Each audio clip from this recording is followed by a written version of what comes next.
Mob Entertainment has done it again, the impossible, completely catching us by surprise by dropping a new teaser trailer for Chapter 4, as well as the Steam page in less than 14 hours of one another. And we're here today to dive into them both.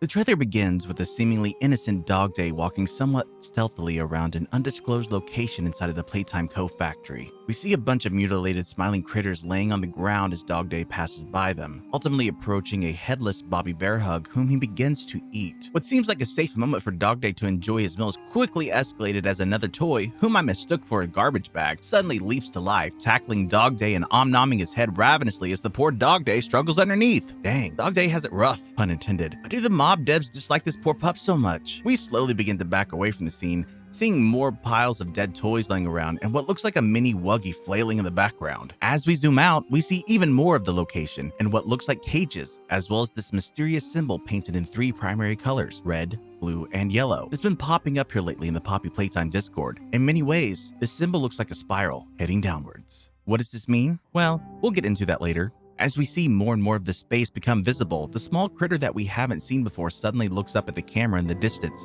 showing off its grin with 2 white teeth gleaming in the distance before we transition to the Chapter 4 logo and the release date of January. Things are about to really start picking up in the world of Poppy Playtime, as we can expect more announcements, more items relating to the upcoming Chapter 4 ARG, as well as more teaser trailers like this to look forward to before we get a hard date set for the release. As we switch over to the Steam page, you can see that the new banner for Chapter 4 features our new friend, which looks oddly like a lamb or a sheep.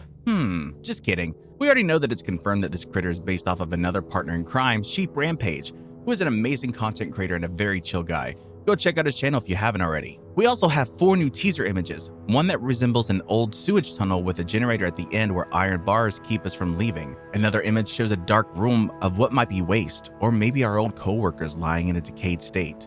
We then see another image showing a long hallway of what looks like holding cells, similar to the cells that are showing in Project Playtime, containing our 3 playable antagonists. Some of these doors are open, but I wonder what hides behind the ones that are locked. We also see the same piles of waste in the open corridor on the bloodstained concrete floors. We then move to another image in which we see more of the caverns that we have made our way down into, with more of the purple hand plates to jump across to the other side, very reminiscent of the transition between the school and the playhouse in Chapter 3. Our final image gives us a look at what I assume will be the front entrance of the area we are heading towards. You can see fake windows with artificial lights and clouds on the ceiling, and we see the same spiral symbol in the red, blue, and yellow color format over the cage door which is opened. Security cameras can be seen watching us, looming over a reception desk, as well as lines in the same red, blue, and yellow colors that are leading to different areas of our future destination. The odd shape of the room and the concrete remind me of the inner sarcophagus that encloses the exploded and still decaying reactor at the Chernobyl power station in Ukraine. So where do we think we're going? Well, I have an idea. A theory, if you will. A game theory. Just kidding, I'm nowhere gonna be ever close to Matt Pat's level. Over the weekend, I had the greatest opportunity to play all 3 chapters live on Twitch for charity with some of the mob developers and partners in crime.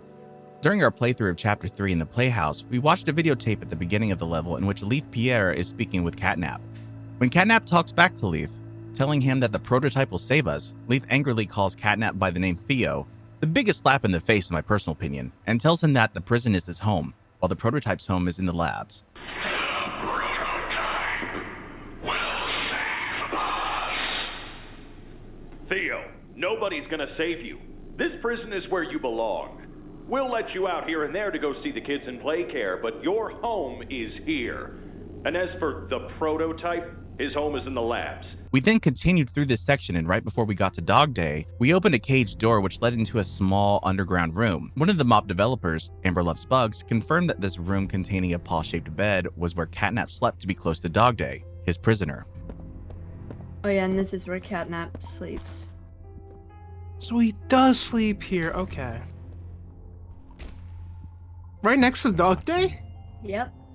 Gotta make Oh, sure man. his prisoner doesn't escape. This confirms that Catnap indeed did not live there originally, and the exact purpose of the room was unknown. It could have been a resting spot for the bigger bodies of the smiling critters to take a break in, but the one thing Leith confirmed for us is that Catnap, before the Hour Joy, was living in a prison-type location, which is where I think we might be heading. If you're excited for Chapter 4, leave a comment below on what you might be looking forward to discovering in the upcoming installment of Poppy Playtime. Until next time, stay safe out there, make good choices, and I'll catch you next time. Bye-bye!